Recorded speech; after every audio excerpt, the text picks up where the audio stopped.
እዚህ አሻንጉሊትና ከ4 ወር የትምህርት ቤት ክፍያ የትኛው ይሻላል?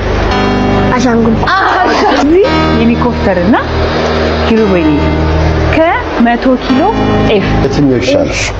ሄሊኮፕተሩ ጤፉ ይቅር ናሽ ለአብሳላትዬ ከዚህና ከዛ ደግሞ አብሳላት ትምህርት ቤት ነሽ አይደል? አብሳላት ተማሪ ነሽ አይደል? አዎ ትምህርት ቤት እንድትሄጂ ከተማሪዎቹ ጋር ጊዜ እንድታሳልፊ ከ3 ወር የትምህርት ቤት ክፍያና ከዚህ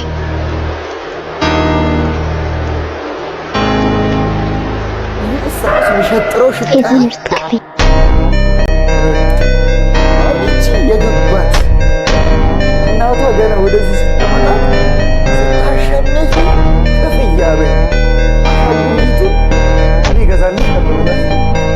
ለሌሎቹ ግን ደስ ገብ አንተ ንፍጣም ሄሊኮፕተር ብያለሁ። ማናባ ነው ሄሊኮፕተር በላይ ያለህ ምዝልቅ? ኧረ እማዬ ሄሊኮፕተርህን ታቅፈው ተኛ ትምህርት ቤት ትማር መስሎሃል እየተባለ በቁንጥጫ ምዝልቅ